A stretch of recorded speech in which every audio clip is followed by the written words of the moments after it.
Hello, everyone. We are so excited to have our special guest, Miss Cheryl Louise Batts, with us. And I just want to share a little bit about how much she means to us in our church. Something you told me when you first started coming, Miss Cheryl, was when you look out, see people, don't see ministry. Mm-hmm. Because if you see ministry and don't see people, you'll use the people and you won't touch them at the deepest part. Right.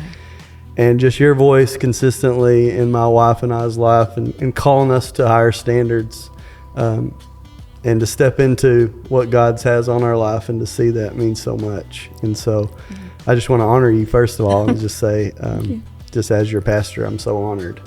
And so thank you for being you and for and just being that voice. And so we love you and we honor you. Now, why don't you tell us a little bit about yourself and your background and the things that the impact you're making in our community. All right. Well,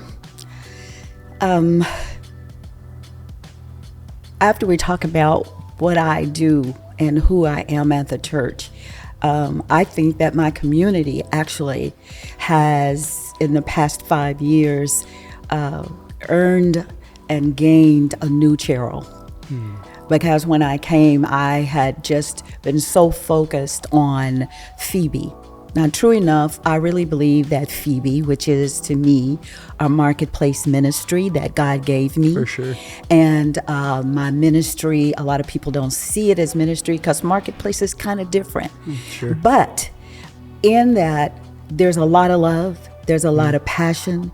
You can see people on their deepest level, even in business, especially if you are called to love God and to want to be like God, then it can't stop just because you say, "Oh, I am now Cheryl, CEO and founder of Phoebe." That it kind of rolls, together. Sure. So as I've developed and come out of my shell, so to speak, and become more transparent since I've been at this church and have been loved by so many people and honored, it makes a difference. It makes a difference in how I minister to people when they come to me for our organization. They want to join the organization. They have giftings and callings that they want to give. That's great. But I also know that unless they're in a place where they're being loved and they're being nourished, they're not going to be able to give Phoebe or their family or the community their best. Wow. So good. And that's what I've learned in 5 years. 5 is God's number for grace. And I'm gracing in, y'all. I'm gracing in every area. And I'm glad. I'm happy. I'm happy to be here, to have an opportunity to tell you that when God called me to do Phoebe, which, by the way, is an acronym for People Helping Others Excel by Example. And I believe that is the word excel comes from excellence. And I believe God is calling us to that. We cannot be people of obedience or generosity without being people of excellence. Yeah. I've watched how people respond to me, how people respond to information that I give out and what I expect back from them. And if it's kind of mediocre, not even, I'm looking at them and they think, perhaps some of my constituents in business think that I'm in competition with them, but I'm not. What I'm doing is I'm looking at them and trying to find that opportunity to show them how to go from mediocre to excellence, because I know that's what it's called for. It's a life that, as an African-American person, woman, you learn excellence and you stick to it. You will never get to where you want to be if you don't operate in excellence.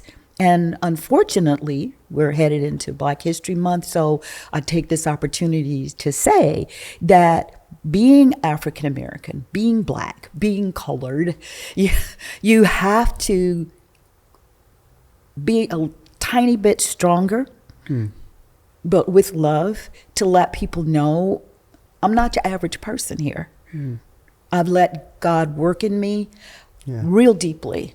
And so I recognize, and the people that taught me before I came to Hot Springs, they were people of excellence. I really don't know how to do anything mediocre. If I tell you I'm going to do something, then I'm in it. Yeah. I'm in it. And that started, and I took that with me 27 years ago when we started Phoebe, which was not Phoebe at the time. Yeah. Yeah, it was called the Uzuri Project. Uzuri is a Swahili word for beauty. Wow. And we decided that interviewing senior citizens was probably the most beautiful thing you could ever do. Because when an old man dies, a library burns. That's it. Yeah. That's it. Their story is gone. The way they perceive, the way they see things, the way they do things, the way they dress, the way they speak, it's gone. Wow. So, I encourage people listening to us today, videotape your grandparents. Videotape your parents. And just let them have at it. Let them talk about what they want to talk about. Or just ask them simple questions. What was it like when you were going to school? And this is the premise that we started the Uzuri Project on, is just getting our seniors together and asking them those questions. In doing that, we found out something else, that young people do not have the advantage of having seniors in their home all the time. Wow. At least a lot of the young people that we were working with in the beginning. So for them to sit and talk to someone who was 70 or 75 years old, their grandmother, the way statistics are going now, their grandmother might be 55. Wow. So here's a educated, well-groomed 70, 75, 80-year-old person that graduated Tuskegee Institute. It wasn't even the university when they were going. And they said, and they talk to you, and they articulate, and it's so beautiful. So that's how we came up with the name. Yeah. And we could see the expression on the senior face toward our children, knowing that they were being heard. And the children looking at the seniors like, well, did you come over on the covered wagon? And they start laughing. No, I'm not quite that old. So it was just this exchange. And I felt God moving in that. And then I read somewhere that, excuse the pun, whoever's listening, that Dr. Martin Luther King said the seniors and the older people were the quote unquote dream team. That's right. So I know we're working on a dream team too, but that was, I remember reading that and I thought, okay, dream team, let's roll here. And it's all based on volunteerism. No one gets paid. I've been doing this 27 years. God pays me. I am still nice, heavy, and fat. I've not missed a trip. I've not missed anything. He's been very good to me, and so no one gets a salary. No one gets a salary. We do it because we're passionate about the children, and we're passionate about our senior adults and making them heard and seen within our community. Yeah. And that's why the donations are so important. Very for important. Anybody listening, and just seeing the last 2 years being more involved with the program and seeing the young people get up and give an oral presentation and look you in the eye, and just when you see them when they start the program, and then to see them at the program when it's over and they get to do their oral presentation, you're just like, oh wow, they're ready. And I think it was 2 years ago, it was like everybody that had been through the program through the last 27 years, and there was like executives and like managers and all these people that had started in this beautiful Uzuri Project Phoebe and had come through, and now they're doing big things. And so that might be a good segue to, let's talk about this year, what the highlight for this year is going to be for the program in February. We're excited. I'm very excited. Every year we try to do something different to bring the churches and the community into what Black History Month is about. And so we try to do it in a different way. Because, when you start talking about educating people, they'll drift off on you. So we try to get it so that it's not only educational, but entertaining as well. So music. Music is the common denominator for every people group in this world. We could have taken this month and the African American experience for February and compared it to Irish. We could have compared it to Greek. We could have compared it to Asian, and it would all come down to music on some shape, form, or fashion.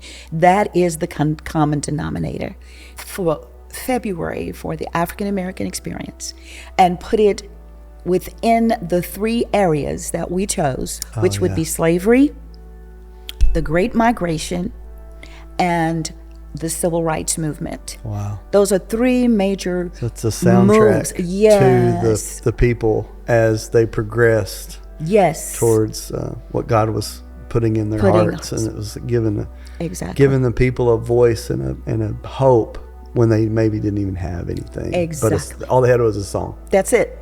But that was enough for. That was enough. Wow, come on. So you have your spirituals, you have your gospels, then it went contemporary, and now it's what we sing every day, Pervasive. contemporary. It's everywhere.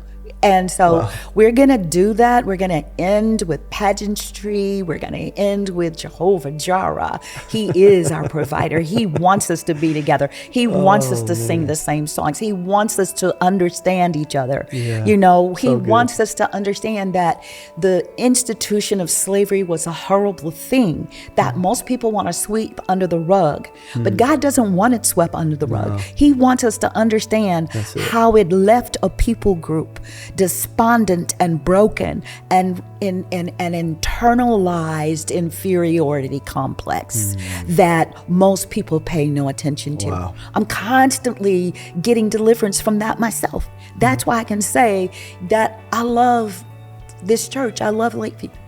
Because without even knowing all of that, they just kept saying, I love you. And I was like, okay. All right. But what it was a mantra. Yeah, they kept saying it. So I was like, okay, maybe they mean that.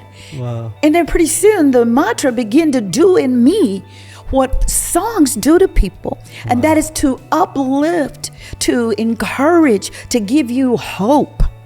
So the songs that we'll hear at our program in February will take us from slavery to migration to the civil rights movement. And you will be able to recognize each song. We'll have narrators who will give you the historic part of what the song is, the context of it, and then you'll be able to hear it with your own ears.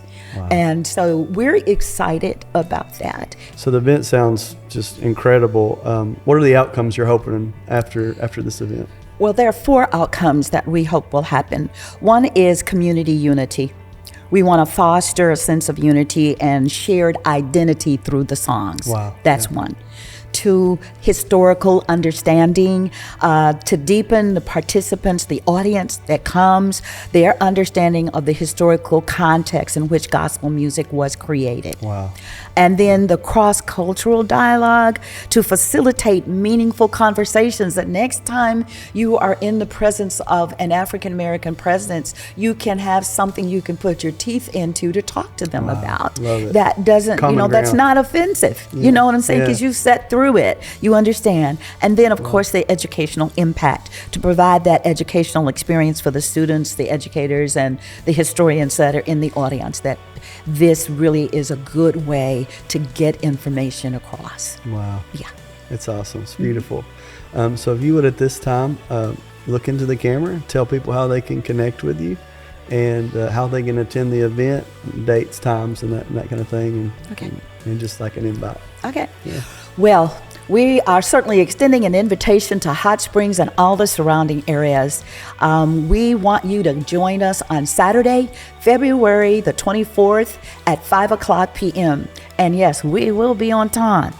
We will not keep you more than an hour and 15 minutes. I know that's important to some of you, especially in the evening. It's getting dark.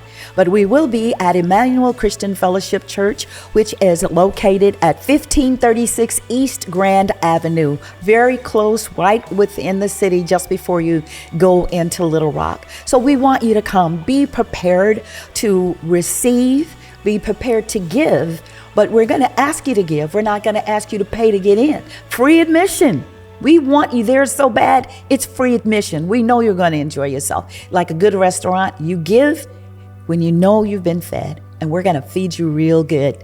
And if you like, there will be books available. One of my friends, Janice Kearney, has written a book on Mahalia Jackson called On Sunday.